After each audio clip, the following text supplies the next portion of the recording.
Right, hello everyone. We're actually starting 2 minutes early instead of like 2 minutes late for a change. So thank you all for joining, and I'm assuming some people will start joining a little bit later. If anyone is in the chat first in the first few minutes, if you can please just clarify you can actually hear us because we've had a week where it didn't work, and every week now I'm paranoid. I keep asking every stream that you can hear us. So if anyone can confirm in the chat if they're viewing, just because I don't want us all waffling on for ages without any sound. We are trying to also get to 100 followers, and we've got 24 days to go, and we're on 87. Perfect. Thank you guys for confirming for me. I have got a problem with my chat replay log on my second screen, so that should be interesting later on. So in a bit, I'll try and see if we can get that fixed. So yeah, trying to get to 100 followers. We've got about, I think, I can't actually read that screen on mine. I think it says about 24, something like that. So yeah, so if anyone hasn't already and wants to give us a follow or share it with your friends, I'd very much appreciate it. Feel free to ask questions as we go. Thank you, my lovely regulars, for popping by, Amy, Michael, and James. We seem to be having a weekly, it's like a weekly conference where all the same faces come back. In fact, someone messaged me literally last night going, I'm really sorry I can't actually join tonight. And I'm like, it's fine, it's not like you're obligated to join every single week. So yeah, so basically, let's get started then. So do you both want to introduce yourself? Yeah, my name's Ray Richards. I suffer with Crohn's disease and have done for quite a number of years now. And I'm Michelle Richards, married to this one. Yeah. Well, she puts up with it. Right, so if we sort of separate this into two halves and we go through your diagnosis journey, because I thought that was quite interesting what you mentioned to me the other day when we was briefly chatting. So if we go through a little bit about that and your treatment and stuff, and then if you don't mind going through like how you guys obviously met, and we'll put that into like so two sort of halves, if that's okay. I love how Yeah, you're that's already laughing, so it should be interesting. Sorry. Just say how we met. Right, so go on. First, tell us about your Crohn's journey. so. My mum's chronic Crohn's sufferer, and Okay. so I've been aware of Crohn's since I was sort of 3 or 4, as young as I can remember. To be fair, Yeah. so I've always been aware of it. Um, Started having stomach cramps at about 13. Toilet wasn't 100% all the time, but Yep. being a male, you just head down, get Yeah. on with it. Managed to put up with it for quite a number of years, until I think I'd lost about 2 stone in Yeah. weight, maybe, and I was up to about 14 to 16 times Yeah. toileting a day. Yeah. Yeah. Um, so I went to the doctors. This was age 30, so it was like 9 years ago now. Yeah. Um, but I went to them armed with the knowledge of what mum had gone through Yeah. before. So I went along and said, look, this is what's happening, and this is my family history. And my GP referred me to Winchester Hospital, and they've been brilliant. And they pretty much started treatment from 2 days after I saw them. Wow. They kind of figured with the family history, they were 99.9% sure Yeah. that it would be Crohn's. Yeah. So rather than wait for all of the tests to come back, Yeah. get the treatment started, and if we need to, we can start. Yeah. Yeah. Yeah. But yeah, I started on azathioprine pretty Yeah. quickly. Yeah. Um, my body didn't cope with that at Yeah. all. You're slating. My liver function just went No. crazy, absolutely crazy. We woke up on the third day of me taking it, and Michelle was like, "Why are your eyes red?" I was like, "Nah, they're not." Went in the bathroom, and it literally just looked like someone had cut my eyes. They were proper red. Mm. So we changed from azathioprine to mercaptopurine. Yeah. Um, and my consultant at Winchester Hospital got me on a React 2 trial with Humira. Yeah. And that was, I'd only been diagnosed for about 4 weeks, 5 weeks before I Yeah. entered into that one. Yeah. And ever since then, touch wood, everything that we've tried has worked. So Oh, okay. So you've been quite couldn't, lucky. couldn't be happier. Yeah. So when you're saying about you knew for quite a while what it was, did your mum ever notice this, or was you hiding it, or what was the No, situation with it? the stomach cramps when they first started when I was young enough, Yeah, I just got on with it. yeah, yeah, Joe, got yeah, quite a high pain threshold. yeah, Blech. I've got quite a high pain threshold yeah. anyway. Okay, So it was quite easy to just mask ignore. and get on with it.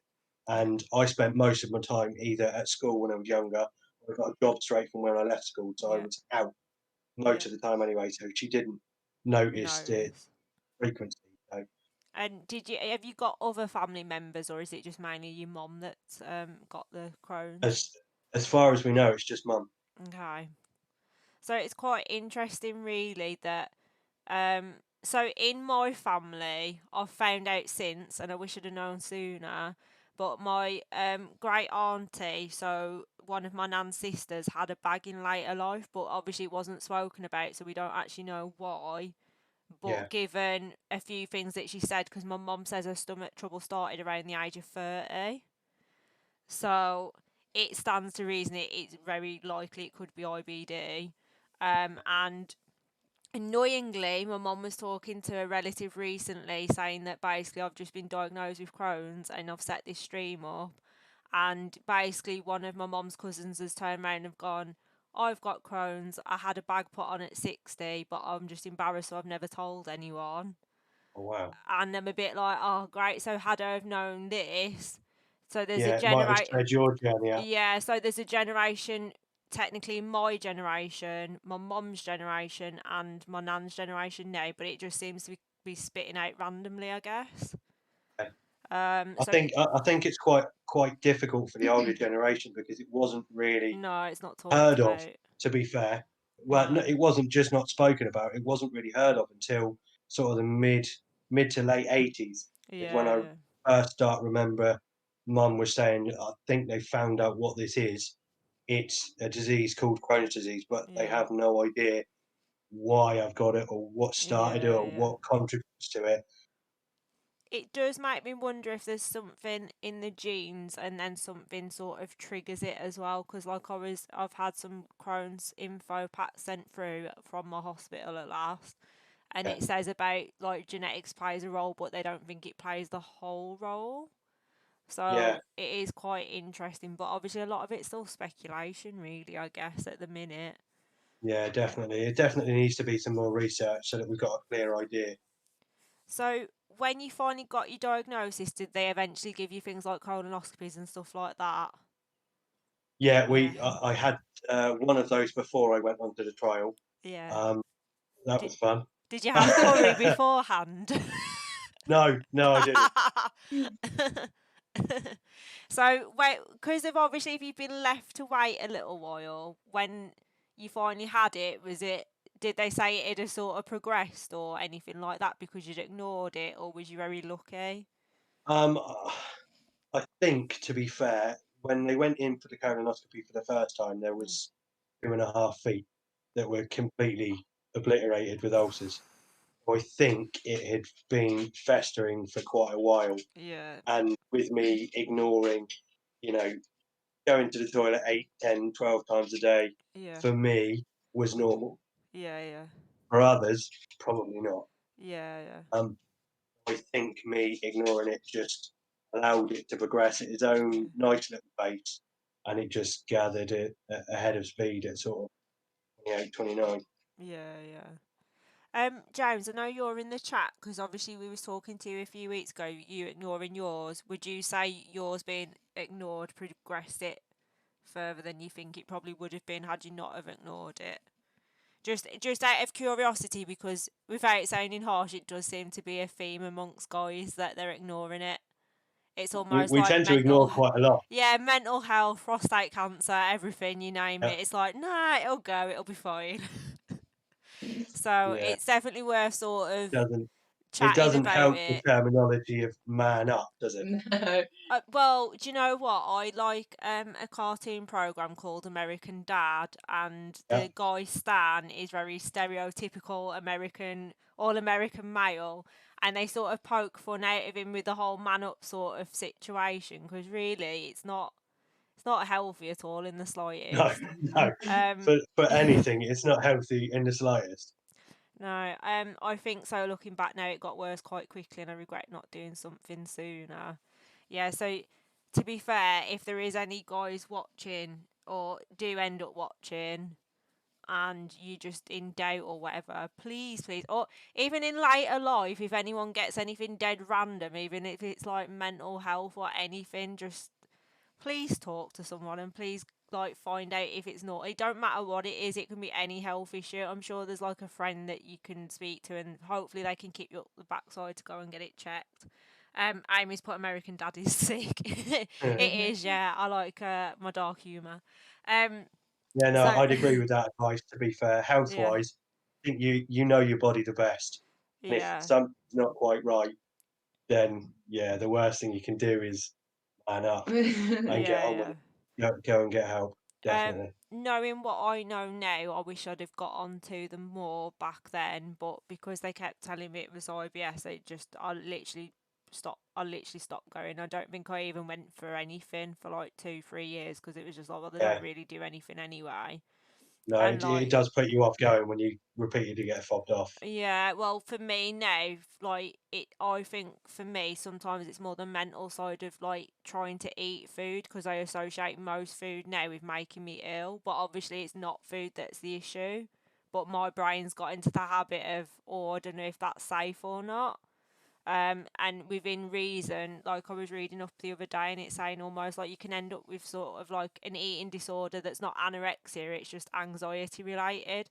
And I do Yeah. think that must be very, very common in people that have waited a while or not known what it is, because we automatically assume if we're sick or we go to the loo that it's something we've eaten. Yeah, I'd agree. Um, so, did you have any other tests done? Did you have endoscopy, pill cam, anything like that? No, No, just just colonoscopy. colonoscopy. Quite Nice. quite a few of them. Obviously, with the trial, Yeah.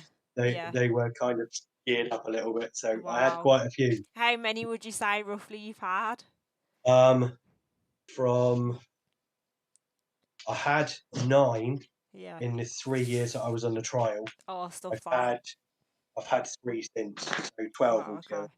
How often, out of curiosity for people who've been living with Crohn's for a while, how often do you all have your colonoscopies, get my words out, colonoscopies done?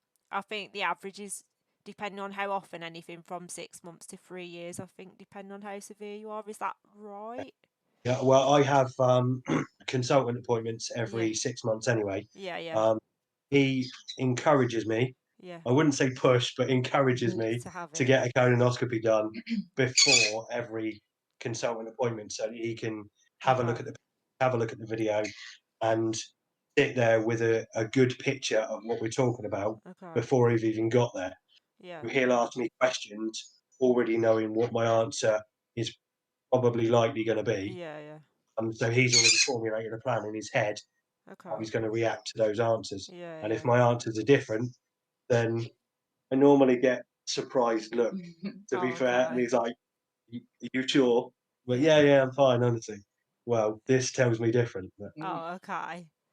Um, so do you tend to try and get them like every 6 months, or do you tend to try and no, leave it I longer? avoid them like the plague. Yeah. To be fair, they're not very nice. No. However, I do agree with a lot of people from a couple of weeks ago. The Yeah. Movi prep and the bowel prep stuff is far worse than the Yeah, actual yeah. procedure. If Far worse. if I'm honest, because I had to have endoscopy done at the same time, because I tried to grab the camera twice, they give me more drugs. So I don't remember the first half of my colonoscopy pretty much. I remember being spun round to go up the other end, and I don't remember anything other than them saying.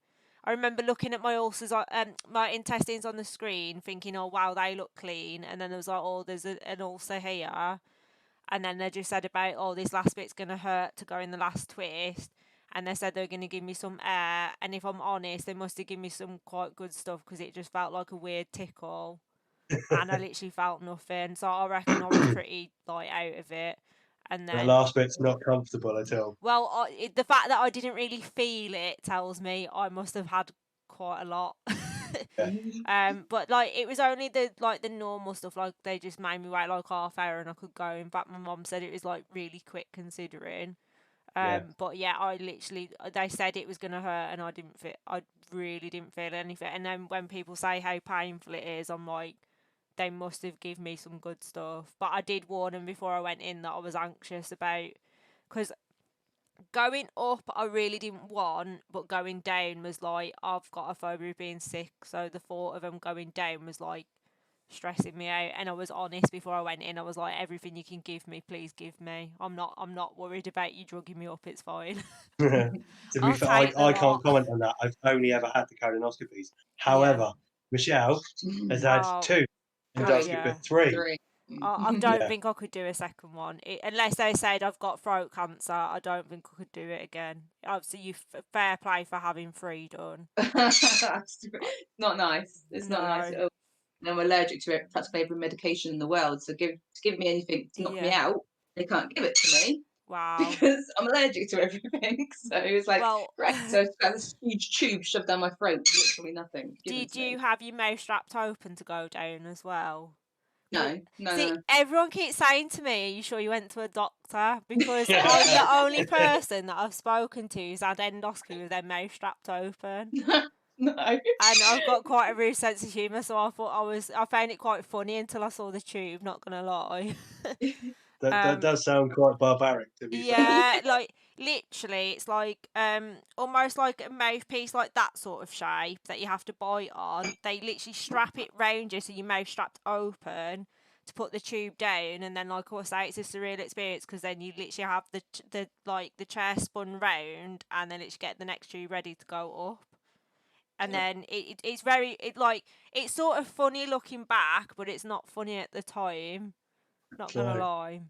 no, it doesn't sound it, to be fair. No, it's like it's funny. It's sort of funny being spun round with a TV, and then it's like, oh, okay, they're going the other way now. But yeah, Did you enjoy watching? the bit that I remember, I thought was really fascinating, and I've had to have I a quite pill. enjoyed it. Yeah, but I don't. I was pretty spaced for it because, like I say, I remember just thinking, oh, they look really clean, and I just remember like being quite fascinated. And when I had a pill cam, they if anyone's never had one, you swallow like a dummy one, and then a week later you swallow the proper one, and it's literally almost like a tiny computer tablet. They click a button on it, it bleeps, it syncs up with this little TV cassette that's on like a belt, and it's got like a light constantly bleeping on it because obviously it's going to be dark once it goes inside. And it's really surreal to watch it start communicating with this TV, to think I'm now swallowing that piece of electronic equipment. It's very weird. And once you swallow it, they press a button on like the side, and you get like this little TV screen come up, probably about the size of one of our webcams on this screen. And you can see it, they'll check and go, oh yes, it's you've definitely swallowed it, because we can now see it going like down your esophagus and stuff. So I got to see that screen as well, and that was quite like, that's so like the technology with certain stuff's amazing. And I've also seen like them inside my heart as well once before. I had that on a TV screen as well. That wasn't overly With, pleasant. with the with the pill cam, is that supposed to be safer than the actual tube?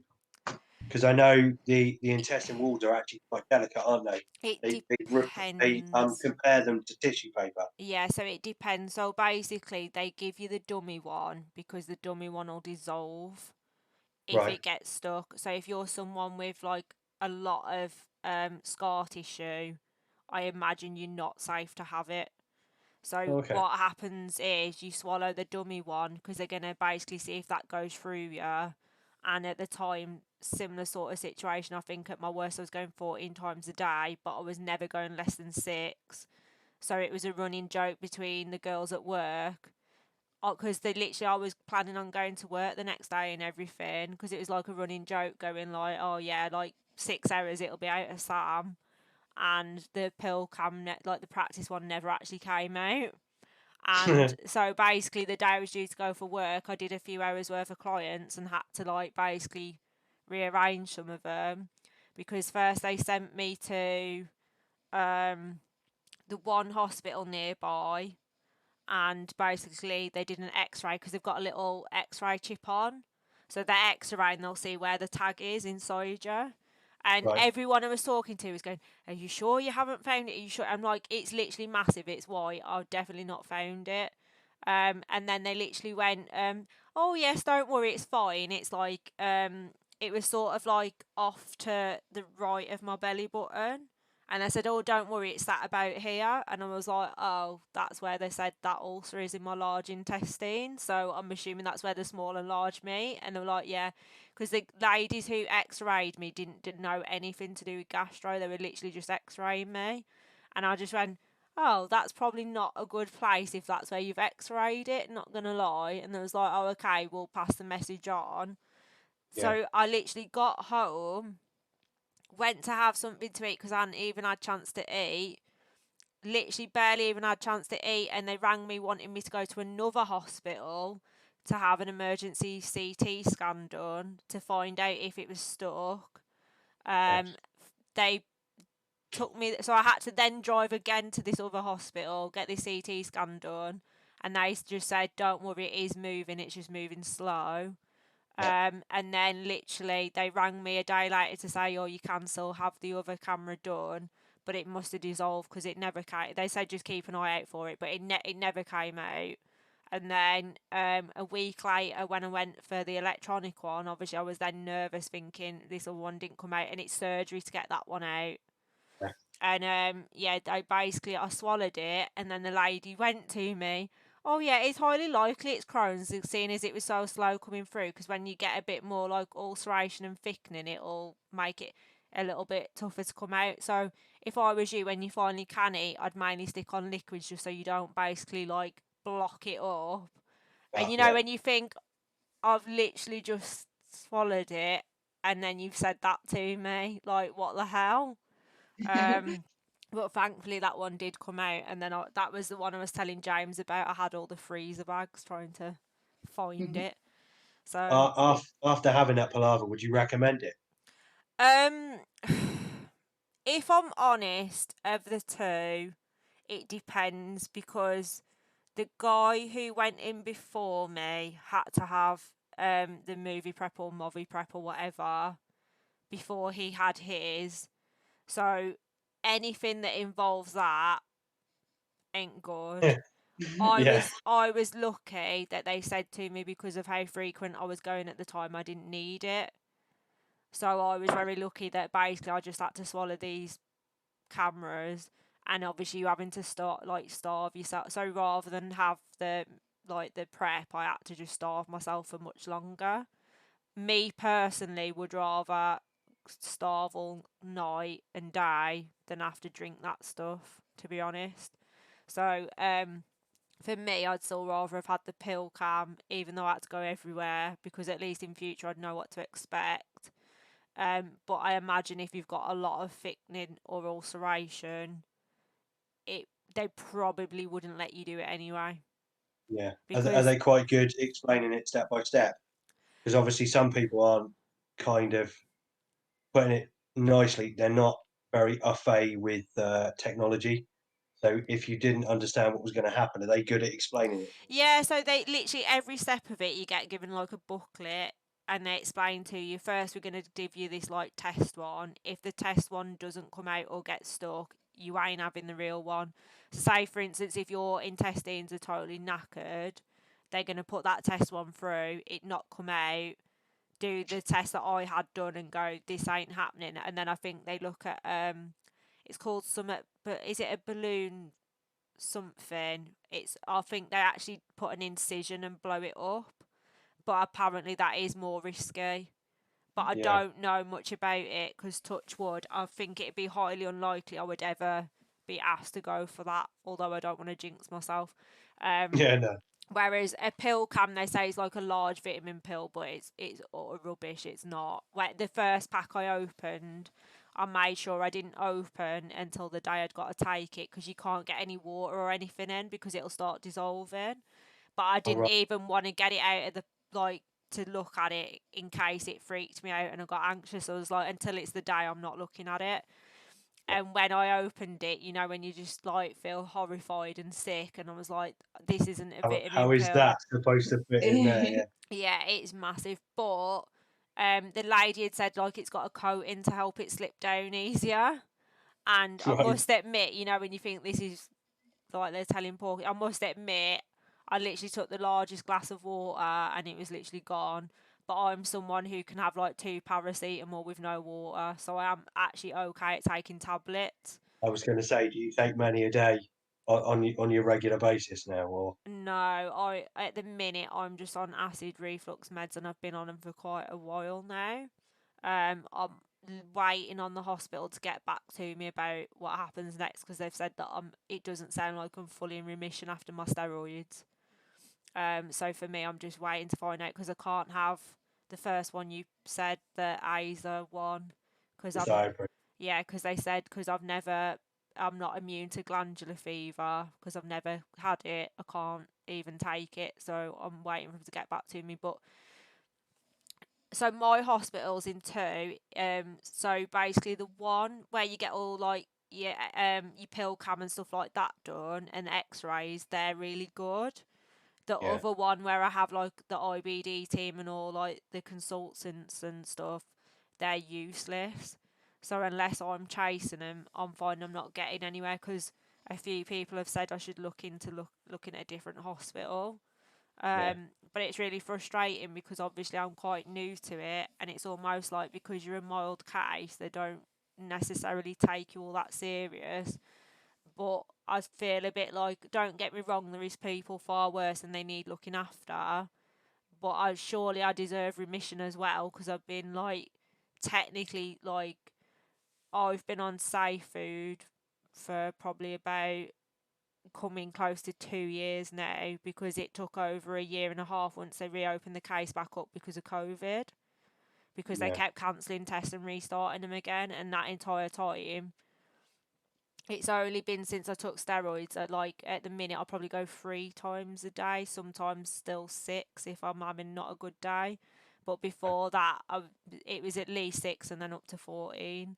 So even on a mild case, it's like 14 still not all that. Like considering there's not mega inflammation, there is still inflammation there. So one of the photos they showed me, I think I'd got at least like 7 small ulcers just in one region in my small intestine.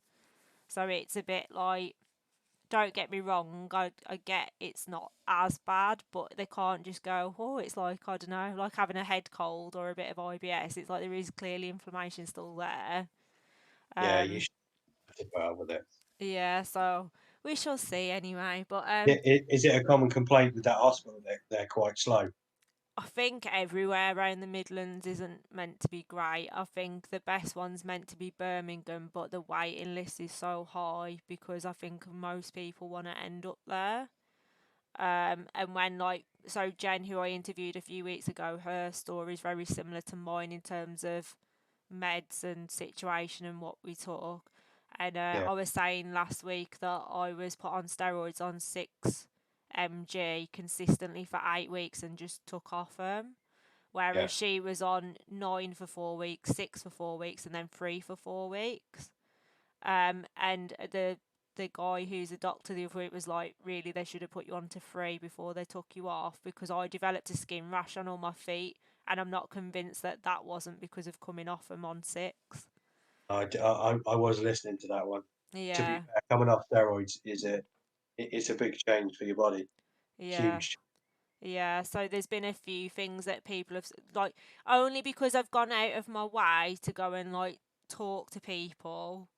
I've learned more through just chatting than I have off my or Google, as bad as it sounds. Because if you Google what to expect at a pill cam, it is pretty good actually, but it does scare you. It depends. I'm an anxious person. I like to know on the whole, but yeah, I have learned far more off people. But I think when I've asked the question on my Insta, one person who was a medical professional was the only one who said that they felt like the like the stuff that they, like when I asked about like your general care and advice overall, do you think that more could be done? Only that one medical professional said like I felt like overall satisfied. Everyone else was like, I felt like I've just sort of been left to sort of deal with it, and unless I ask questions, you don't. It's quite bad really, and like I don't know if anyone follows Crohn's and colitis that are on the chat or anything.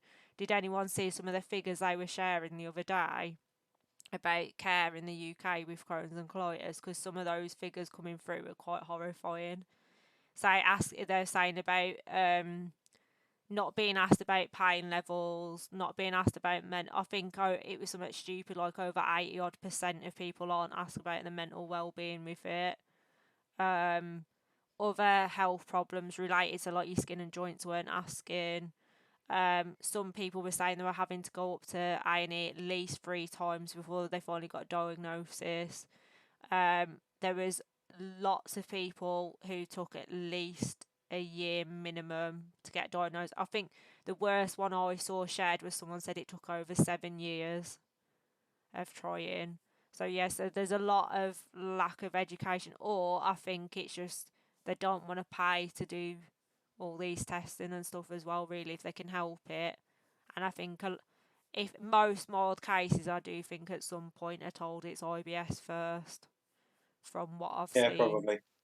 Yeah, and I tend to find it's 50-50. You're either an emergency sort of, right, you have this done now or you're going to die, or it's pretty serious. Or you have the opposite end where you mild, so it's sort of like you slip through the net for so long until it gets worse. Because my first symptoms compared to like about a year or so ago, I'd probably have I think I'd have a period where I think, oh, I've had food poisoning, and then I'd be totally fine. And then all of a sudden it'd be like, you'd feel like you've had food poisoning, but then it was like, it wouldn't ever settle. And it got to the point where before I'd have like gaps where I'd be okay, it felt like I'd have one day a month where I was okay. And it was almost like when I compare my first ever symptoms to like recent up until steroids, I can tell that it progressed. I guess.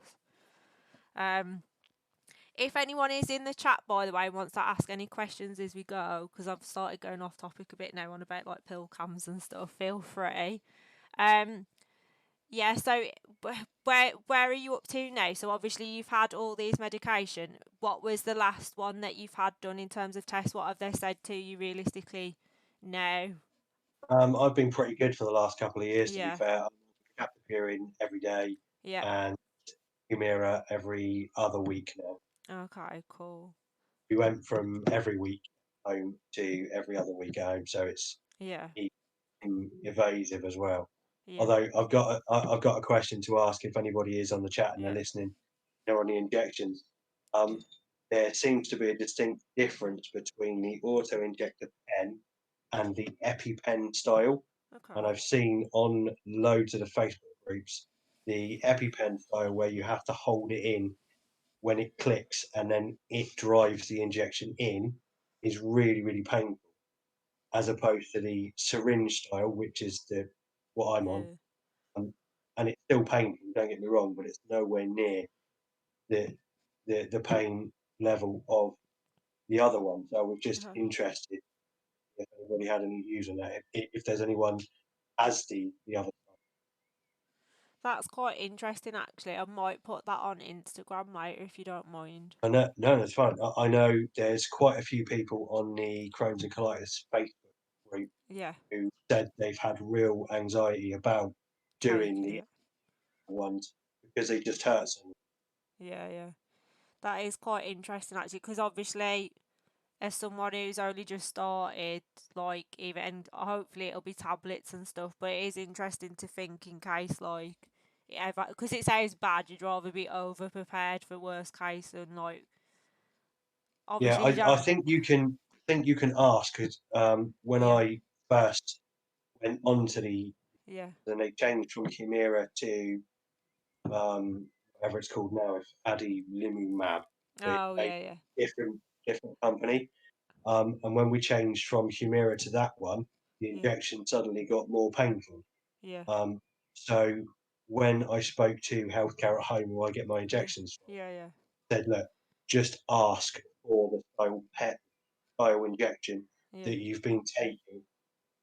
Like, you don't want the other one. Yeah. So I know you can ask for the To different. the different one. Is there any other little tips like that you've picked up along the way? Just putting Not you on the really. spot. Mine's been pretty plain sailing, to be fair. Yeah. As soon as we got me on the biological injection, Yeah. everything seemed to settle down Wow. reasonably quickly. Yeah. I mean, for me, Winchester Hospital, the IBD team there have Yeah. been brilliant. Yeah. Complete polar opposite to what Yeah. you've Yeah. been through. Yeah. I think it does very much depend on where your location is and everything as well, I guess. So tell us how. So did you meet before? I'm assuming you was having symptoms either way, though. To be fair, before diagnosis or after diagnosis, just tell us a little bit about that. Yeah. Well, when we met, I was sort of 20-ish, working in a bar. And I remember a few times when Michelle would come downstairs and I'd be bent over behind the bar and she's like, "You okay?" Yeah, give me a minute, it'll be fine.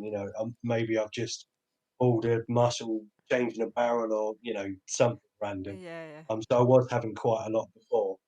Yeah. But I'll let Michelle tell you about how we met. No, Okay. you used to hear that. So, no, it's not that bad. Obviously, so Ray was the assistant manager of a pub, Yeah. and I went out. I think it was on a Friday night. Went downtown with my friends. Met this guy, this strange man here, um, who happened to ID me, not because he thought I was underage, but because he wanted to know my name, because obviously it's difficult to Well, ask. That is that's a so top tip if you're working crafty. about. Great idea. It's Works so every time. crafty. I didn't know this at that point, sort of thing. But it so happened to be that a male friend of mine had come into the bar after Ray had served me, spoke to Ray, realised that Ray was interested in me. Yeah. This male friend of mine just decided to pretend that he was my boyfriend. Came over, gave me a great big hug. Ray was like, whatever, didn't think anything of it. And the following weekend, I went out with my best friend, Yeah. bumped into Ray again, Yeah. but I couldn't remember where I'd seen him from before. I was like, I recognize that guy. Where do I know him from? And so Ray happened to be friends, or worked with my best friend's friend. A little bit confusing. Yeah. And so because my best friend and Ray's work colleague knew each other, they were chatting.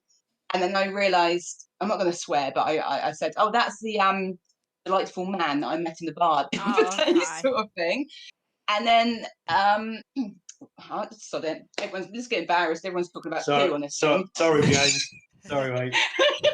But I was let's just say wearing a very skimpy dress, I suppose, on the night that one that you cannot wear a bra with.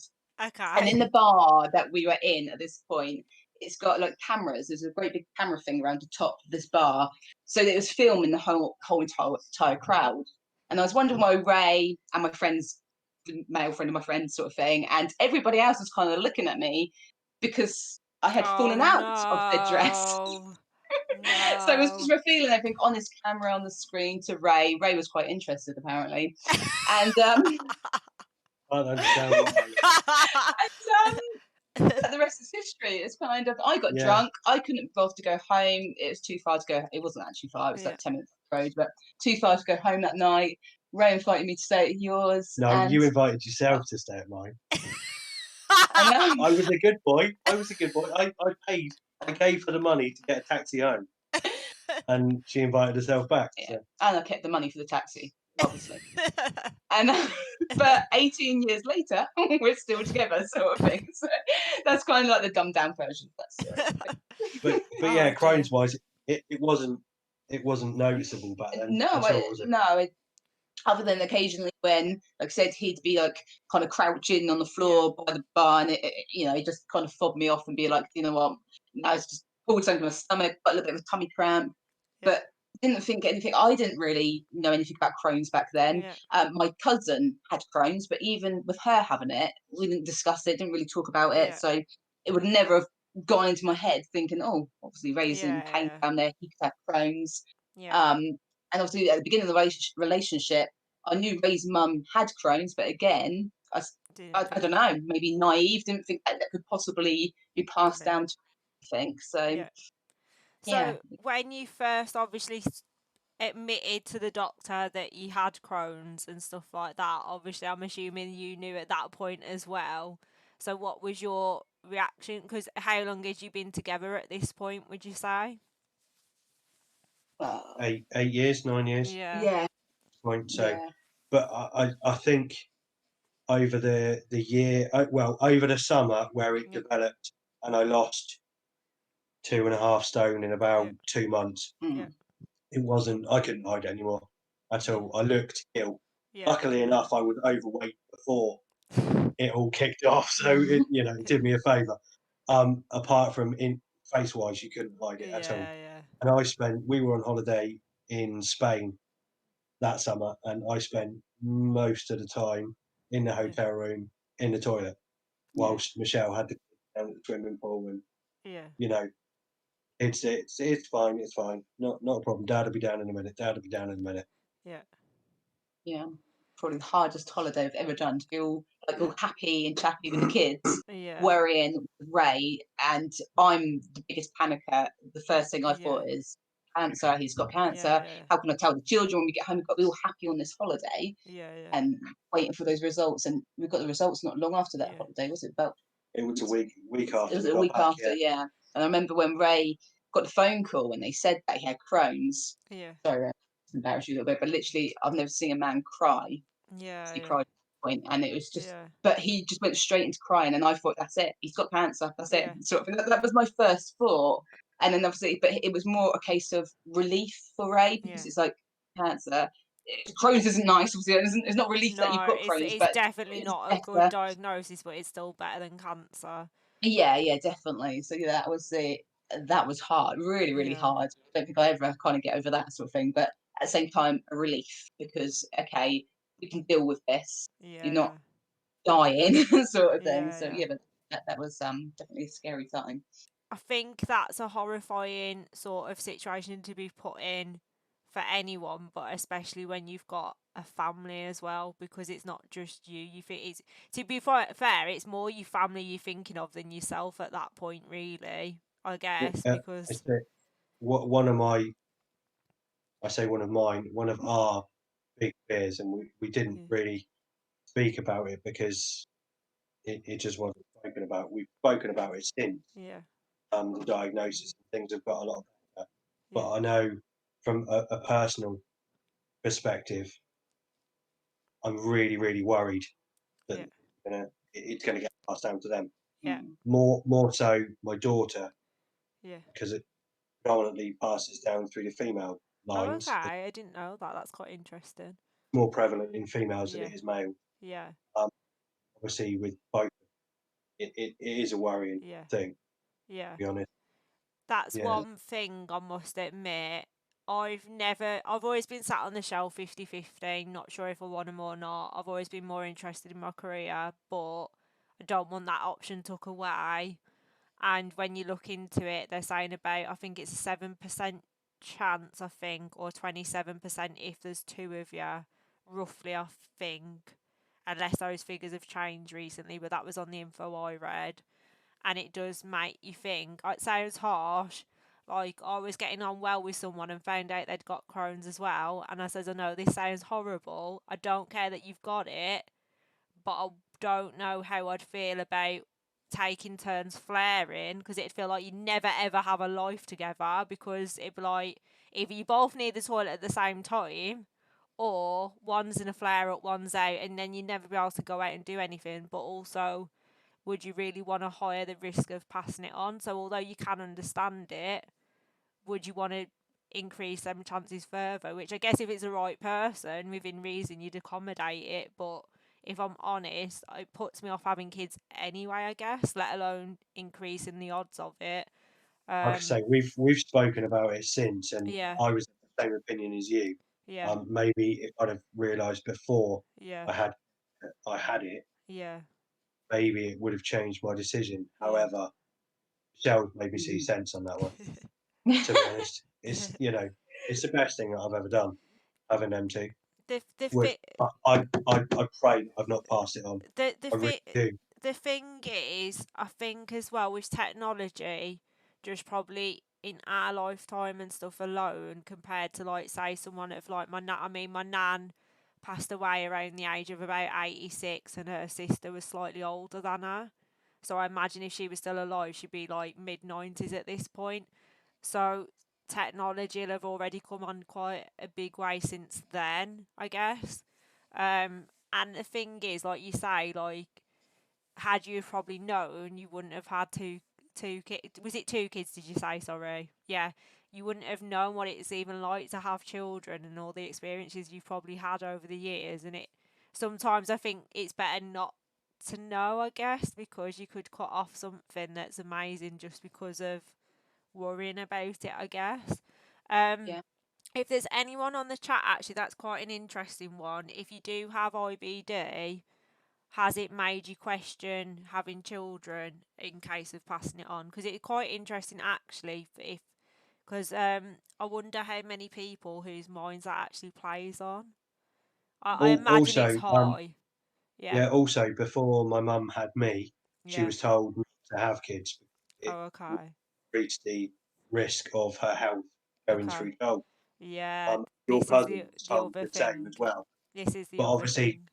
Yeah. I'm fine. Mum's still going strong. Yeah. So, Yeah. it's whether the doctors make that call or inform that decision Yeah. too soon as well, especially from the female perspective. Yeah. I think the main thing I've read being female is if you, it sounds a bit grim, but if you conceive during a flare up, you're usually meant to stay in the flare up for 9 months. If you conceive in remission, you have a good chance of staying in remission for the 9 months. Wow. That was on, I'm not sure if that was on WebMD.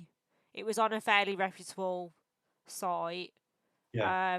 because a lot of people say like try and get it under control first, but the problem is a lot of the medication interfere with you like having a child anyway, but also from what I can see so far, trying to get it under control doesn't seem to be all that easy anyway. Oh, So no, um it kind of takes over. It's got a mind of its own, to be fair. and That's the one massive thing that I've learned.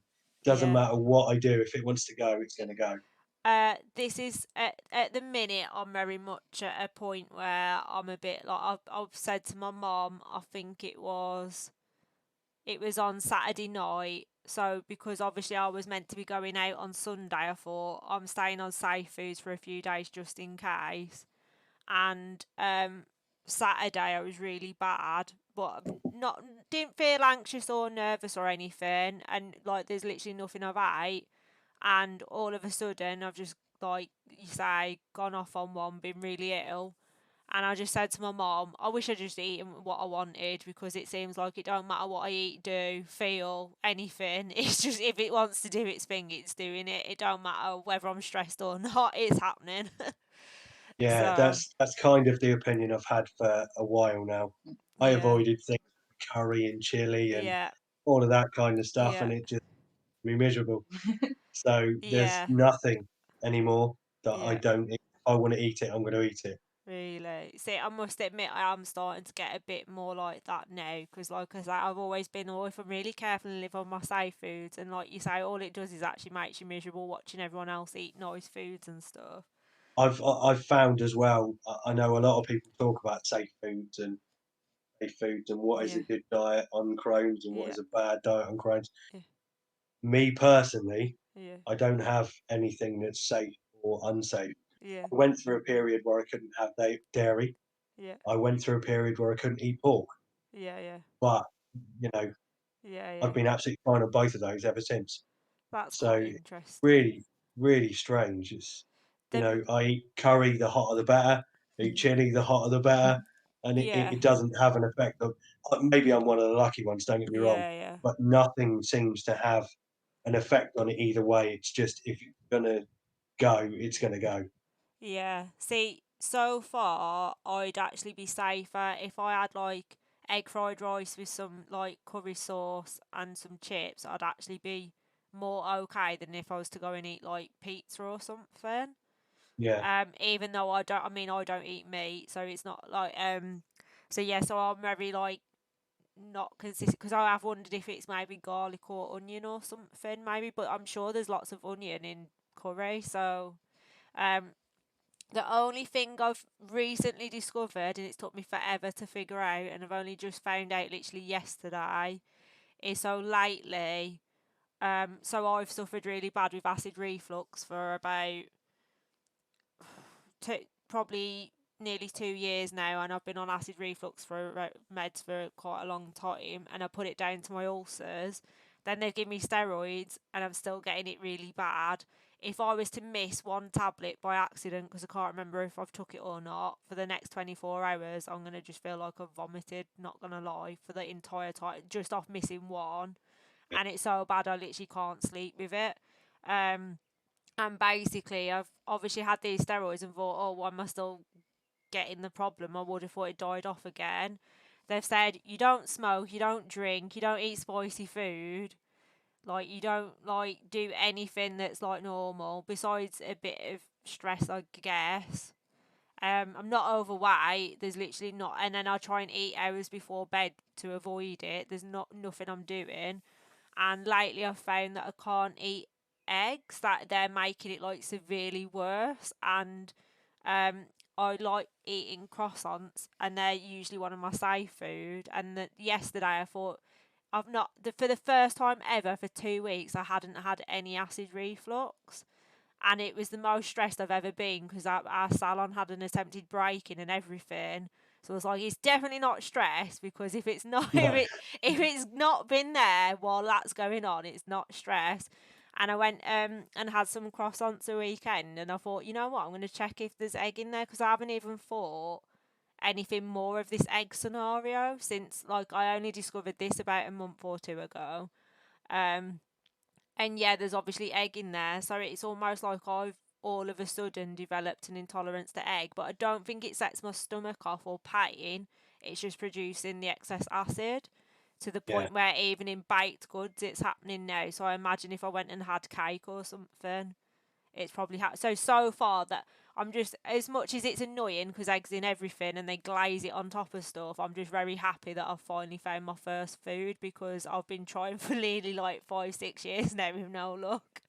So at least I've found The, one food now. again, with the food, the advice from the hospital is to Yeah, just cut things out. Yeah. yeah. Just systematically cut things out and see if it makes a difference. I literally It isn't a have. massive help, is it?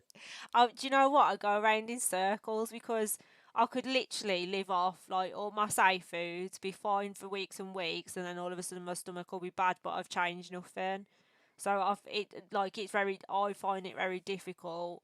And then a lot of my friends and family will go, "Oh, you're stressed," and then like now that that's obviously happened, and go, it's not always actually. Yeah. Yeah. So you can bugger off. Sometimes it's obviously something that I'm doing that I'm not thinking about.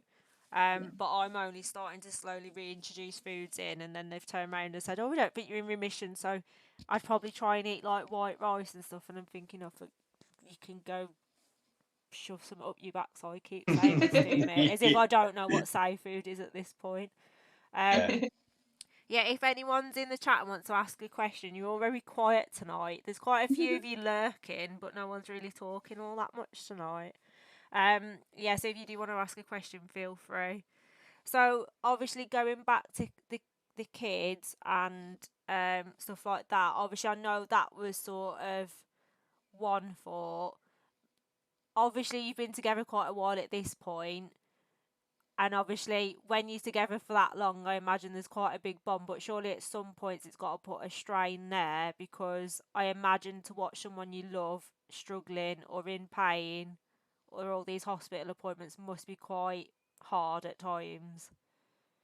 Yeah, no, it can be hard, but it's really sappy. But it's like, I don't think it's never been any strain. It's just Yeah, literally like, I'm in it. I agree to marry you. I agree to get with you, yeah. have kids. Her.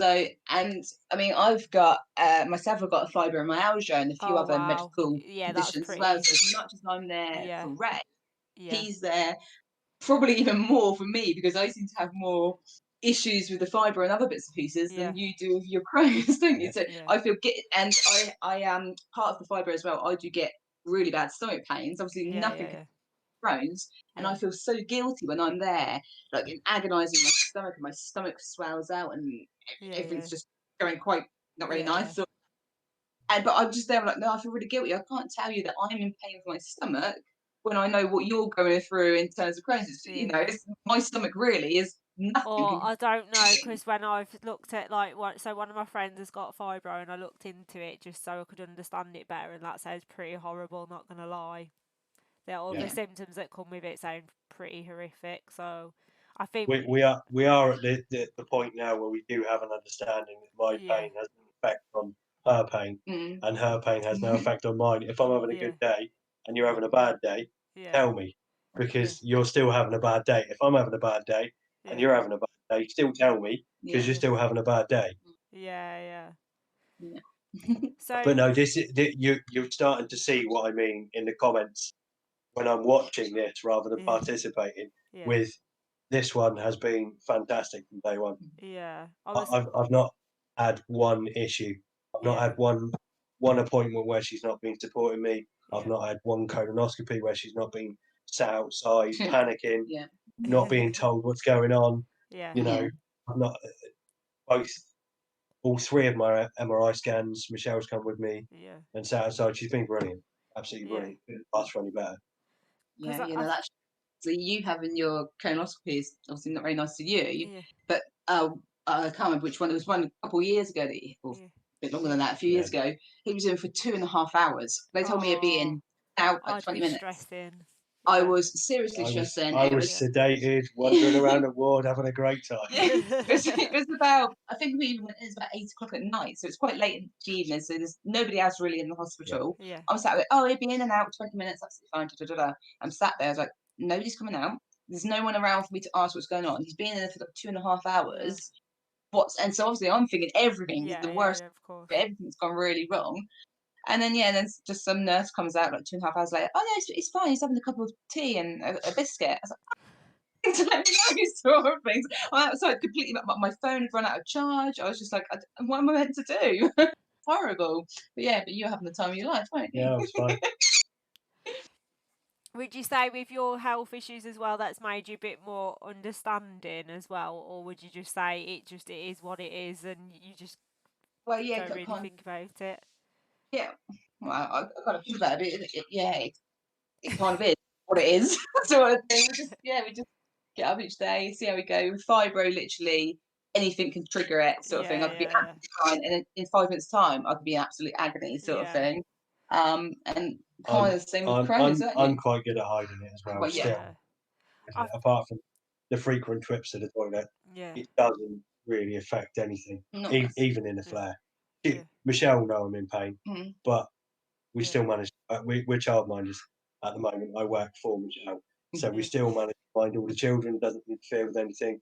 We still manage to get out and do the things with our children when they want to at 12 and 17. We're kind of a bit redundant as parents now. We still get out and exercise. It doesn't affect us because I don't let it affect us. I could sit and just wallow in the pain and the constant toilet trip, and because it is an easy mindset to get into. But that's not me. No. Never has been and never will be. I think we kind of G each other up, sort of thing. Like if I'm obviously there's times when Ray or me, whatever, we physically can't do stuff because of medical reasons. But most of the time, then we can kind of G each other up and be like, "Come on, let's get up." Even just go for a gentle walk, sort of thing. So we're constantly pushing each other to try and take the pain away, to take our mind off the pain, sort of thing. So obviously there's certain cases with you and it's like we can't, especially if you're constantly on the toilet, going for a 2-hour-long walk. Just going to bush somewhere. Bush it before I get some leaves. So I had to do that, You'd be surprised.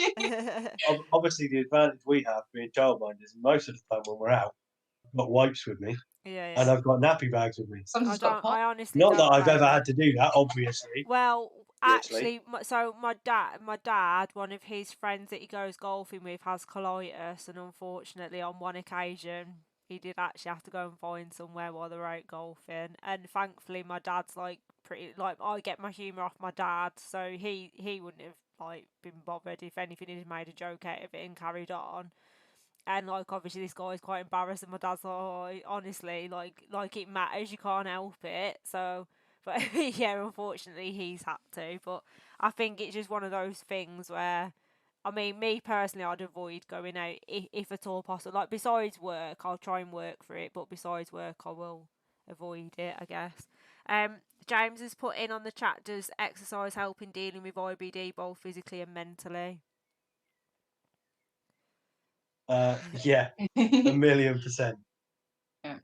For me personally, Yeah. Yeah, I know it's different for everyone. I know Mum got to the stage where she could barely walk, 100 yeah, foot.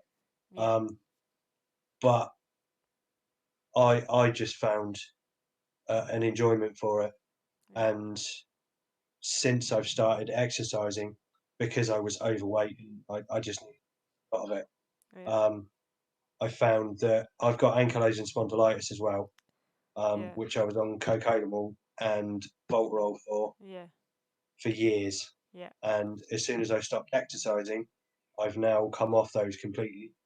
Okay. Um, yeah, sorry, Started. since I've started exercising, Yeah, I've come off those meds completely. yeah, Um, I'm yeah, mental health wise, I'm just happier Yeah. because I know in the morning, unless it's a horrific flare, I can get up, I can go for a run, I can go for a bike ride, I can go and do some circuit training, I can go and do a boot camp session. It yeah, doesn't affect, I'm happy in knowing I can do what I want to do. yeah. Physically wise, yeah, losing the weight never hurts. Uh, um, um, Depends on what, yeah, so what, yeah. obviously I had weight to lose in the Yeah, first yeah, place. what, I'm not saying someone underweight to go and exercise and lose weight. Definitely not. while we're on that subject, because I've stole this from your Instagram again, James, and I've made sure I put your logo in because I've noticed you're both wearing your t-shirts as well. Oh But yeah, we have to. Yeah, yeah, yeah. Do you have to? yeah. Yeah. He forces it. We're getting paid for this, It, aren't we, fe- Oh, James? it, okay. it feels wrong wearing other things now. So obviously I've put this on the screen. So do you want to tell everyone? We did briefly touch on it through James's, but do you want to obviously tell everyone what you've sort of been up to together with like? So obviously this is supporting each other as well, but obviously it's for a good cause as well. Definitely. Yeah. So when I first was almost symptom free, Yeah, sort of the back end of 2019, I decided that because I'd had support from Crohn's and Colitis UK quite regularly, that I wanted to do something and see if I could give something back. Um, and the best way that I can do that is by raising funds so that they can carry on doing research and carrying on the support lines that are open for yeah, people, carrying on the social media pages where you can go and find other like-minded users yeah, and gain some support. So we did a run challenge last January, which was run 5K every day in January. And we managed to do that and raise, I think, £440, which was wow, brilliant. Really, really, yeah, really chuffed with that. But it did get a little bit comfortable yeah, because we hadn't set a time limit on it. It wasn't like do 5K in under 30 minutes every day for yeah, 31 days. yeah, It was just run 5K a day. yeah, Got a little bit comfortable. So we wanted to challenge ourselves mentally and physically because obviously most of the people on the chat will understand what I'm saying. yeah, With Crohn's, when it's flaring, there's nothing you can do to get comfortable. no, It's like an uphill battle. yeah, So we wanted a challenge where we couldn't get comfortable yeah, in it. So we came up with this one, yeah, which was using a local hill in Winchester called St Catherine's Hill. We were going to carry a 20 kg sandbag over the elevation gain of Mount Everest. So it turns out that that's up and down the hill 133 times, which was interesting. yeah. Um, Sounds. I feel tired just listening. Let alone actually trying to attempt it. I think our elevation gain when we finished was 8,912 meters, I think it was. And Everest is Jeez. Yeah. 8,849. Yeah. Obviously James was there to support Yeah. most of the weekend, which was brilliant. Yeah. But yeah, it was just mentally horrible. I can't lie, it was mentally horrible. Yeah. Our knees broke. Yeah. You know, my back went. Yeah. Michelle's knees and ankles went, and the shoulders went, and forearms hurt. Yeah. But we met hundreds and hundreds really supportive people Yeah. on the hill. We met probably 20 people who either had Crohn's or colitis or had family members or friends Yeah. that had Crohn's or colitis.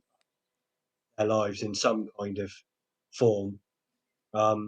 Lots and lots of other people didn't understand what Crohn's was, Yeah. never heard of it, didn't understand what it was. So it was good to speak to them and just kind of, you know, raise a little bit of awareness for them as well. And hopefully they've gone and told other people as well. But yeah, we managed to raise the Just Giving page closes tomorrow. We are on £1,000 Oh, at the fair moment, which is play. Yeah. awesome. Yeah. Absolutely awesome. Considering everything that's gone on since the start of the pandemic, Yeah. we were just hoping to get to 200 quid just to make it worth it for us. Until we Yeah. started, and then we're like, actually, no, we need more than Yeah. £200. After it's like 333 steps up, 330 steps back down, and you've got to go up and down 130, right, so 266 times up and down that we were going. It took us like 22 hours. Yeah. To get through all that. So we started on the Saturday. Yeah. We done Yeah, we from did 12 hours on the Saturday, yeah, and then 10 hours on the Sunday. yeah. But yeah, at first when we first started, I think we had like £163 or something in donations. Yeah. And it's like, okay, after the first one, even 15 times up and down, I was like, we really need these donations to come in because I'm not sure I can do all of this for £163 sort of. It's like, come on, people, give us some money, sort of thing. But no, it was an amazing challenge. Don't get me wrong, it yeah. was absolutely amazing. Yeah, we've just got to try and find something to beat that even more insane and challenging for next year, which is So going to be difficult. we've been in contact with Crohn's and Colitis UK, Yeah. the fundraising team, Yeah. quite a lot during and Yeah. the lead up to the challenge, and Yeah. quite a lot afterwards as well. Yeah. I know one tip I've learned: if anybody is after advice, Yeah. if you follow Crohn's and Colitis, either the actual page Yeah. or the fundraising team on Twitter, they're Okay. really quick at getting back to you, Okay. and they're quite good at signposting you to different groups and different advice lines and that kind of thing. Okay. So we've been in contact with them, and I know we're trying to arrange Crohn's Colitis being one of the benefits of the Dorset Plane Pool. Yeah. So it's an event where teams of 20 go and pull a plane at Bournemouth to obviously raise money for charity. And there's a few other little ideas in the pipeline, which we're Okay. hoping. I can't obviously say anything because nothing's tied down, but we're Yeah. hoping that we can get some more Okay. fundraising opportunities sorted out. Okay. And I know they're just in the process of updating the website, and they're just giving back as well, so Okay. that potential sponsors can see exactly where their money's going. So it Yeah, will which would say, be you know, good. £37 will cover a researcher for a day, Yeah, I and think things like that's that, so that good. you can see Yeah. as the amounts are mounting up, you can see what good you're doing, Yeah. which I think will really, really encourage people. Yeah, definitely. Just going back to the Just Giving, I know you're saying it's ending tonight. Is that link on your Instagram, Michelle? Yes, it is. I'm It sure is, it's yeah. on the very top of my Instagram. If Yeah. anyone is watching and does want to donate, obviously it will end tonight. But on my story, I have tagged Michelle, so if you literally click on my story, you'll go straight through to her Yeah, I to the think link. it's open until the end of tomorrow. To what time tomorrow? Do you know? Off the top of my head, no. Okay. Sorry. I will try and push it until tomorrow. So yeah, so if Yeah, anyone is watching and does want to, and Yeah. Yeah, that'd be fantastic. yeah, and then obviously this time next year we'll all be holding them to the fact that they're going to do a further challenge next year. There will be there's a short video on Michelle's Instagram, Yeah. and there's a shorter video on Savage Gymwear UK's Okay. Instagram and Facebook as well. Okay. There is a longer video coming out Okay. that does have a suggestion bit at the end, and there will be a link of Okay. where people can suggest ideas for our next challenge. Oh dear. Please be kind. But I have no idea how we're going to top that challenge. But No. to be fair, the important bit is raising awareness for Crohn's and colitis Yeah, and money. definitely. So it doesn't really matter what people want Yeah. us to do. I'm pretty game for anything. Yeah. I'll drag her along. She'll do it. She'll do it. James will be there for the ride as well. And I think it'll be great. after, no matter what you do, I think you should have, like a curry buffet after, just as an only and get a few like, I don't know. You should like see if you can get some sort of like tubing or something that looks like a colonoscopy tube or something. Yeah. Just so he It was a gets bit of an gets it was a flashbacks while he's eating his curry. yeah. It was a shame for the hill climb. It was quite an anticlimax because you couldn't have people there and people gathering and crowds and all of that kind of stuff. It was really good. About 2/3 of the way through, we had a couple Yeah. of groups of sort of 6 family members who were out, obviously Yeah. together, and they were sat in different groups at the bottom cheering us on and Yeah. clapping and It's that cool. kind of thing. But when we finished, it was just us, It's James, and the been a cameraman, surreal. Yeah, it's been and a that was it. surreal sort of. Have a bit of a glass of Coke at the top because neither of us drink, and I had to Yeah. drive home. Yeah. And then just pack the stuff up and off we go home. Yeah. So it'd be a lot better if we can make a big event out of it Yeah. next time. Definitely. And obviously you're invited. Everyone. I So- mean, I don't know how much exercise you'll get out of me, especially being a gamer. I'm better sat in one position for That's like all right. 8 hours. You can cheer us on, Sam. Yeah. Joking apart, obviously, the whole point in starting streaming was to like gain awareness, but there has been, I must admit, Crohn's and colitis. I've always been a bit anti charities when you look at how much money gets plugged into them and then how much actually go towards wages and things like that. And like, I'm not to put down some charities, but it's almost like they spend more time trying to scrounge a couple of quid out of people than they do actually doing what seems to be some of the research. Whereas I must admit, with Crohn's and colitis, one of the first things I did when I got my official diagnosis was went and signed up for, I think it's like, is it £15 a year or something? It's only a small amount, and I got the radar key with a card, which I highly recommend to people because it's just peace of mind. And then obviously they send you the email letters out, but I think that's going back paper based because of COVID. And I also put like an extra donation on and stuff. I think sorry, my teeth aren't working today. I It's alright. apologise. The newsletter is staying. Is it Sorry, the online? magazine is staying online. Yeah, because I Because think a lot of our stuff hill is. climb will be in the June edition. Oh, that's interesting. I'll keep an eye out for, because that, I must admit, every month when it comes through, I must admit I do read it.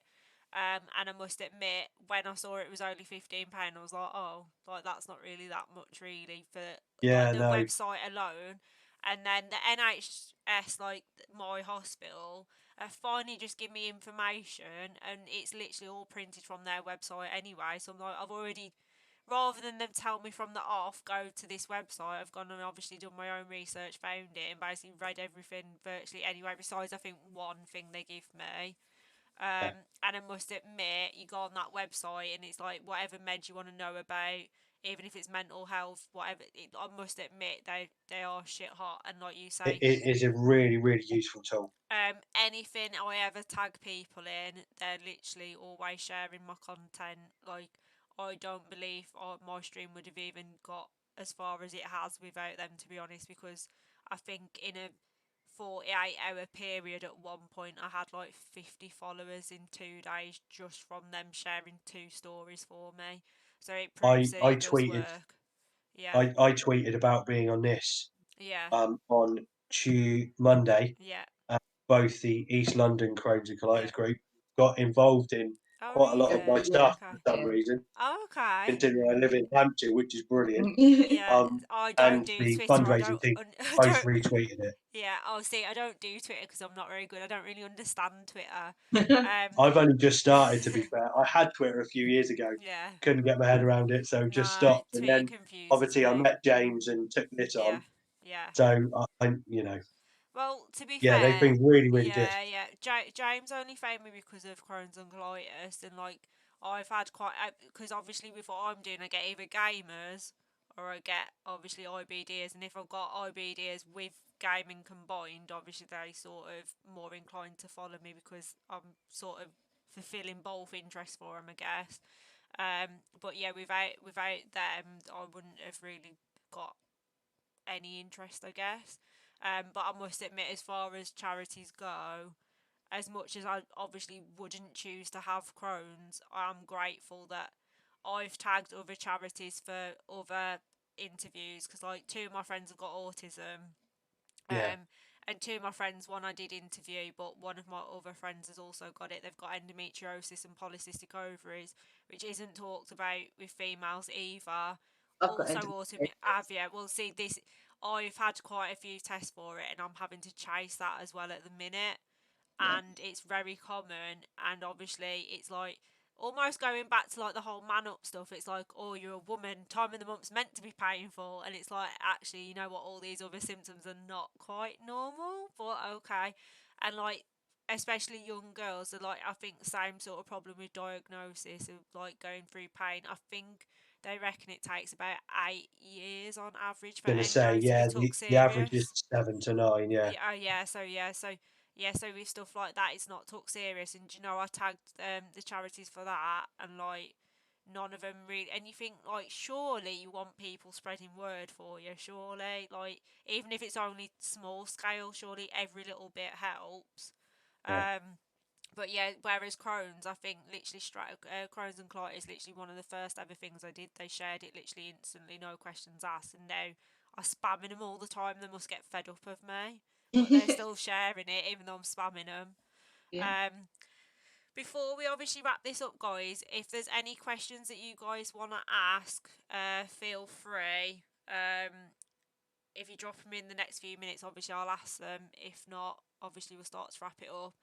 Um, One question left. Well, I sort of guess it's one for both of you. What advice would you give in terms of obviously the whole? Because obviously you've spoken about having a positive attitude and just getting on with it and stuff like that. What is some advice that you would give anyone who's watching or will watch later on YouTube? Find someone to support you, whether that's a partner, family member, friend, anyone. Having the support of somebody else to just put their hand on your shoulder and say, "Do you know what? You'll be okay. Just keep going. Things will get better." Is a massive help. And obviously, if you know that your body is not behaving as it should, go and see a doctor. Again, I think case of obviously I've Yeah. not got Crohn's, but if your partner or anything, they get diagnosed as well, don't be scared of it. Don't freak out. Don't move away or anything. But oh, I can't deal with that Mm. because it's not nice, but it's not really scary. It's nothing to be worried about or frightened about. It's just literally work. And they're no different. They're the same person. They haven't changed. They've just got a medical condition, the same as millions of other people. So just don't give up on the relationship just because somebody's got something that you don't quite understand. And like you mentioned a minute ago, Sam, Yeah. if you are a partner of someone who suffers and you don't know anything about it, go onto the Crohn's and colitis website. Yeah. Bloody hell, I've had a. Oh, thank you. Yeah, so basically, James, why did you have to put that in the bloody stream? Yeah, Literally, I'm constantly. I've noticed lately I'm airing my dirty laundry everywhere. Like, literally, everyone keeps saying to me, thank you for being so honest, but I feel like I'm always being honest about everything. Um, I tell you what, I will actually just have a look. Hello Kitty as well. Thank you so much for that. I really appreciate it. I'm glad you've joined. I will just have a look quickly. So Yeah, so basically, I hope to God they never watch any of the stuff I put out. I really hope people don't watch the stuff I put out. So basically, it did go well. Very oh, I literally can't believe I'm talking about this on here. Yeah, so it went very well. Made a conscious effort to ask about what foods I can and can't eat. Was really understanding, very nice, very gentlemanly, blah blah blah, all that sort of stuff. Um, even asked me to meet again. I'm trying to think what else. Oh The yeah, trouble is, like we spoke about yesterday for the yeah, breakfast, yeah. you're quite stuck because eating out is possibly the only thing that's open at the I moment. know, I So know. yeah, it's a Yeah. hard situation, isn't it? So thankfully, because I went to school with this person, I do sort of know friends of friends, so I know they're not a psychopath who's gonna obviously rape me, murder me, put me in a ditch, blah blah blah. I'm glad you saw that pun as well. So did I. Yeah. So basically, I did go on a walk, and then basically they came back to my we gamed for a bit, watched cartoons, and then that was sort of it. So thankfully, usually I would not entertain the idea of someone even knowing where I live. Not gonna lie, because I'm paranoid, and I think you have to be with the internet. But because I've got friends of friends, it wasn't that bad. But obviously you can't really do that with a stranger. So I think you're very limited on, like you say, like going for a walk or a drink or whatever. Did start to ask me about whether I'd be interested in things like go karting and sort of stuff like that. So obviously I was like, oh yeah, like literally, as long as it doesn't involve food, drink, or heights, it's fine. Because I was like, I don't think people realise it's not even just alcohol, even too much like fizzy pop or caffeine or orange juice where it's acidic.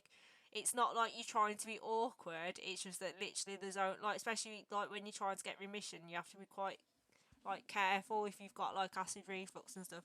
Um, I wouldn't get too ahead of yourself. I've not heard anything since for 3 days. Oh, it's only 3 days, Sam. Yeah. Give him a chance. Give him a um, chance. so yeah, so mention it twice to me, then mentioned it after on message about meeting again, and I've not heard anything since. But they are a bit of a workaholic though, so I'm giving them the benefit of the doubt. But I have actually been asked out again, so I'm a bit like, oh okay, they're all like buzzes at the minute, but no, I don't know. See, I'm my own worst enemy because it's not that I probably don't get asked, I just don't bother because I had my computer back in January, Yeah. and that's sort of like, if I, well, obviously now I've gone back to work, it's a bit different, but even since I've gone back to work, it's sort of like become my baby now. I absolutely love my computer, so if I'm not working, I'm either working on my computer doing stuff like to do with this, and I've got a few other things I've got planned. Um, Sometimes you oh, just got to put yourself out there. yeah, yeah, but all my It's friends the will go, old. you're in your own little bubble, Sam. You're using all these excuses. Yeah. Like, you're busy with work, then you're streaming, then you've got a few other ventures you're doing. In fact, one of my friends saw me the other day briefly, and as they come over, I'd got all my notes out, and I was capturing a stream from last week. So that's like sort of recording. Then I've got like all these notes out everywhere, and he's like, there's something wrong with you because you have to make a business venture out of everything. And I was like, no, I don't. And he's like, you've literally just been diagnosed with Crohn's. And it's like, right, I can't just have Crohn's. I've got to go and find like minded people, bring them all together, do this, that, and the other. And then I've started obviously writing these notes down with a few other. What one is a fundraising one, but there's a few other things where I've noticed there's a few things sort of lacking that I think not from a business angle, but from an angle of actually I don't really want to go too much into it because it'd be here all night, but from a point of view of the sort of a niche in the market where I think could help people with IBD, Yeah. and it's not there.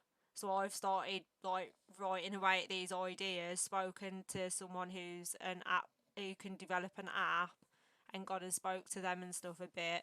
And like I say, my friends, they go, for God's sake, you literally say you've never got any free time, and then you go and do stuff like, what is wrong with you? Just accept you've got an illness. Self-inflicted. And yeah, so I don't really help myself, but I don't know. It's just how much. stuff like that I enjoy. So to me, it's like, to most people it's work, but to me it's almost like a passion and a hobby. So it is Yeah. what it is.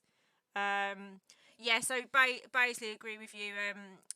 What you've just said about when you're saying about there should be more things to connect us, because I will touch into it a little bit briefly. Like, so I don't know if anyone's ever gone and looked at like app management for things to do with IBD. Like, if you've got things like endometriosis and stuff like that, without being rude, you can get trackers for time in the month, and it'll almost tell you if something's off, and then you go to the doctors. So this is my app. I'm like 10 years late or whatever, but I'm not, obviously, pregnant and blah blah blah, and this is happening, and you can almost print off a thing. And there's actually quite a lot of stuff to do with IBS, but there's only a few to do with IBD, and they're very static.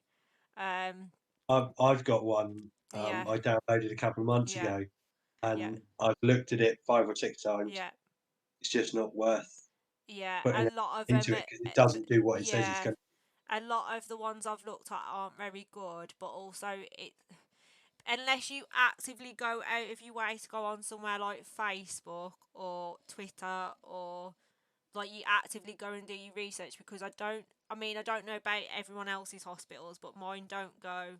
I think other than one person giving me a card a year and a half later, going, since I first started investigation, here's a card for Crohn's and colitis, which I'm like, oh cheers, thanks, I've been a member for like 4 months by now, thank you anyway.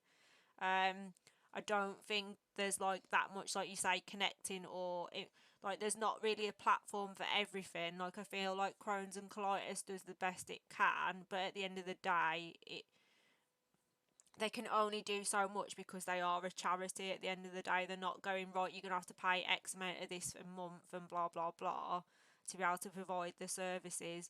And obviously within reason, there's only so much treatment, because there's no cure, there's only like management and treatment, isn't there? So I don't think there's much out there to like sort of provide, like you say, that connection and networking. And other than, without totally lowering the tone, which I do every stream anyway, there's things like, I noticed Crohn's and colitis have actually mentioned it tonight about, obviously, with relationships, with like, without being vulgar, like having sex and stuff like that. As far as I can see on the internet, unless you come across someone's blog who's pretty open and honest and stuff, there's literally almost like, it's so taboo to talk about so much stuff. It's unreal. Um, and like I say, you only get the odd person once in a blue moon who's writing a stream about, sorry, like a blog about it and stuff. But from what I can see, so many people have the same questions, and it's almost like, unless like you get the odd person who's brave enough to sort of shout about it, you don't really have that sort of thing. But the minute, like the other week, we're saying, right, how many times you go to the toilet, all of a sudden everyone's chiming in going, oh, I do this, and we're seeing who's winning.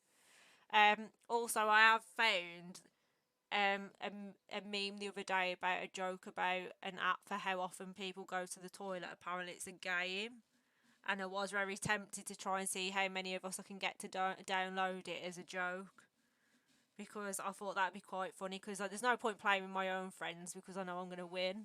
But with other IBDs, it'd be quite fun. At least if you're having a flare up, at least you're winning on the game, I guess. So yeah, so there's a few things I've got planned anyway. And there's something very sarcastic that I've got planned, but we won't talk about that one. That one's quite Well, a savage one, but yeah. Right, so has anyone got any questions before we wrap it up? Because we always run over. It's become a thing now where I accept that we never run on time. yeah, Never ever hour, run on hour time. slash hour and a half. Yeah, yeah. So literally give it a few minutes. They've already given us some advice, so if you have got any further questions, quickly put it in the chat now, because obviously you've all got active all of a sudden. You've all been very quiet most of the stream. I've had Have you, plenty of lurkers though. Yeah, Sam? yeah. Have you yourself got any routines? What do you Like, mean by routines? I have a bedtime routine. I have to make sure I'm empty before I Uh, go to bed, yeah. So like several times. yeah. So mine, thankfully, are more morning. So I have to almost allow like 30 to 45 minutes in the morning just for toilet time because I'll go at least 2 to 3 times before I leave the house. That's And what I then do. usually, if I'm gonna go in the afternoon, it's usually around 4 o'clock or 7 o'clock, unless I'm in a flare, and then it goes out the window. So yeah, Yeah, so if I'm gonna be bad, usually it's at least 3 to 4 times, usually before 11ish, and then I tend to find I can either go like 6 all in the morning. So I'm very lucky that most of mine's like morning or before bed. But I have had times in the night where I've woke up in like a hot sweat, feeling really sick, and I feel like I'm gonna throw up, but I've actually ended up being bad. But I have been told that can be anxiety though. yeah, So I don't know if that's my Crohn's or anxiety. I don't know. That doesn't happen that often anymore. I think I've had that happen once in like at least a year, but I had a fad where that was happening all the time, and that was during a flare. So, but yeah, thankfully for me, most of the time is mainly morning based. Like usually, I'm always early for everything. So if I'm ever late in the morning, it's because of that. Like I don't make plans because of before. that. Yeah, Yeah, I don't make on a weekend. It's almost like my luxury on a weekend that I don't make plans before 10 o'clock, even though I'm awake at like I'm usually up even on a weekend by 8 o'clock to be honest. But yeah, my luxury is that I get to do all that with no sort of time. Whereas at work, it's like right, please hurry up because I'm gonna be late. But yeah, I think a lot of people I've spoke to seem to actually find eventually they get like a routine of if I eat at this time and I'll have this as my toilet time. Obviously, in a flare, it goes out the window, but I don't know about you. If I have too long a gap between eating, I'm in more pain and stuff as well. I don't know if other people get that. Like, I tend to find if I go past being like hungry to the point where I'm starving, it's almost like I get built up excess. It's almost yeah. like air that doesn't need to come out, it's just there and it's very painful. Um, Understand what you're saying? right, what have we got coming through? Yeah, I seem to be more in the morning than the day. I'm going to have to check. Yeah, so basically, the stream always stays on Twitch for 14 days. And I usually screen record it at some point during those 14 days, and then it gets put on. So last Wednesday's is already on YouTube. Um, Oh, so do you get the air pain as well? I don't know what it is. It's really I've got it now actually, even though I've ate quite a lot. Sometimes I get it when I eat too much, and sometimes I get it when I don't eat at all. And it almost feels like someone's put a foot pump in my stomach. My intestines feel red raw, but it doesn't feel like it needs to go anywhere. It's like No, it's just it's there. a weird one, isn't it? Because Yeah, even if you go to the toilet, like I used to go to the toilet to yeah. try and get rid of that.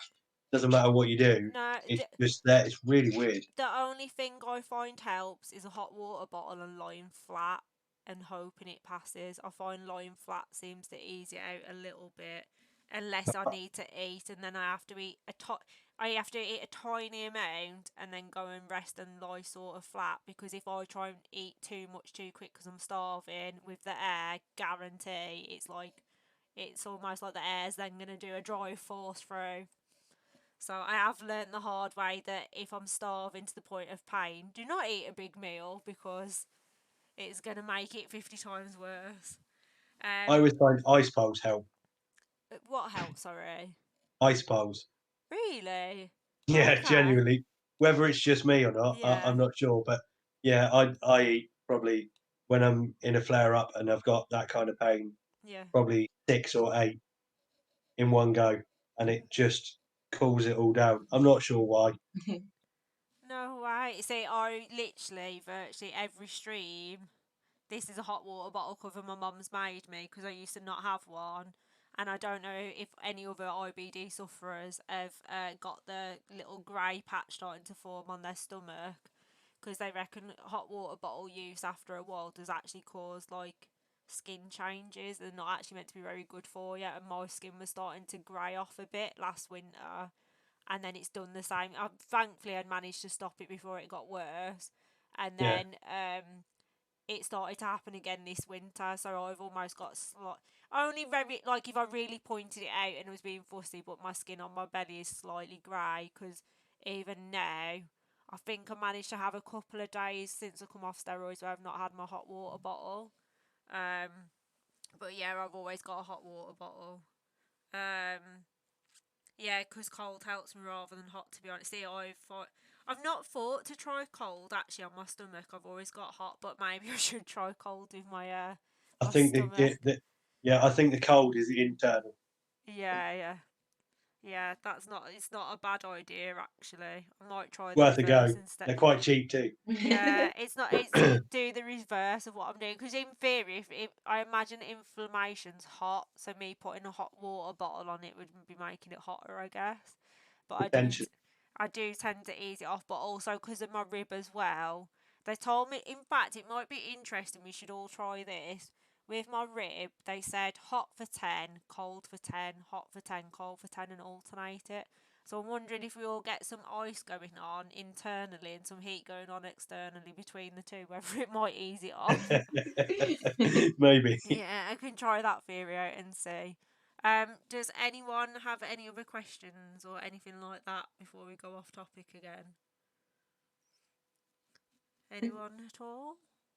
You watch, I'll say, oh, it's fine, we'll end, and then something else will come back. Right, okay. Got another one. Can't think. Sorry. Yeah, put everyone on. When you put you all on the spot, I think next week my guest is actually a fellow IBD streamer and gamer. So a guy called Uncle Fiesta. He might actually be streaming now. If anyone wants to go over and give him a follow, he's got a really cool Crohn's and colitis banner on his wall. He does a lot more gaming than I do. He like streams for hours and hours on games, bless him. Whereas I generally focus more on interviewing once a week, and then I probably only stream for about an hour on games. I do plan on streaming more games soon. But between like usually I game with friends, and I feel a bit strange just gaming on my own, talking to myself. I guess it seems a bit odd. I don't feel I'm a chatterbox, but I don't know how I feel chatting for like 4 hours on a game on my own. It seems a bit odd. Yeah, But no feedback at all. yeah, yeah, like I'm used to gaming on a Monday where everyone's laying into me and like giving me abuse, and then obviously I chat back and forth on this stream. So yeah, gaming with friends is definitely easier. I mean, I don't know how I haven't been banned because of my Monday night streams, but yeah. So, at some point I will probably do a few streams on my own, and also there'll be a few things because I'm in talks with someone talking about to do with like I don't know if you guys get it with skin problems and stuff like that. And obviously, I'm a hairdresser and I struggle with my hair, but obviously, being a hairdresser, I sort of know how to deal with it, I guess. So I will be starting to. I am speaking to someone about the skin because I'm not the best person to talk to, but about talking to you guys about your hair, especially if you're getting a lot of hair loss coming out with like iron and stuff like that. I just love how you just giving his head What's a that little about? stroke. Yeah, because I've got loads of hair. Look. so yeah, so because any autoimmune health issue does cause a bit of carnage with hair actually, and obviously anemia does, and like B12 and stuff. Um, and obviously like a lot of people will say about supplements and stuff, but there is a few other stuff, and the hair gets a lot brittle and weak, especially because a lot of medication can interfere with it as well. Like you get like quite dry hair. No, that'd be cool. I know skin issues and joint issues Yeah, come up quite often on this. yeah, On this, so yeah. that'd be good. Because I've known as well, like I say, for me personally, when I'm anemic, I literally like, I don't get me wrong, I do colour my hair and stuff, obviously, but I'll literally be shampooing my hair and I can almost feel like clumps in my hand and stuff, and I've noticed I've started, not bad, but I do get a little bit of patches around like the hairline here, which is quite common because the hair's weaker. And when I do speak to a few people, they're like, "Oh yeah, my hair's knackered, but I never thought that anemia would make it fall out or something." I just cut all mine off because I'm fed up with my hair falling out or my scalp hurting. Yeah, the itchy scalp as well. That's your skin. Yeah, so that's also probably your Crohn's as well, actually. So yeah, so there's a few other things that obviously Streamwise will start talking to people about, because there seems anything where I'm asking questions that seems to be a recurring theme, like obviously tonight about relationships with support, hair, skin, joints, exercise, relationships. I'm slowly seeking out people that can come and chat and put people's minds at ease, I guess. So, but yeah, next week it is actually a fellow gamer, so there'll actually be a bit more to do. Someone else to go and follow, I guess, and listen to. Um, we've had no questions come in, so we're all gonna sign off now if that's okay with everyone. So, right, thank you all for tuning in and listening. Anyone who's joined obviously a bit later, you can go and watch it back. It will be on YouTube in about 2 weeks' time, but it is better to watch it on Twitch because you get all the comments coming in. Even though you can't ask live, you will still be able to read the messages.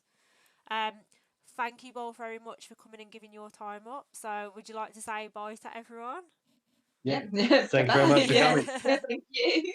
Right, guys, thank you all again for watching, and I'll be back again next Wednesday with my IBD stream. Right, see you later. Take care. Bye.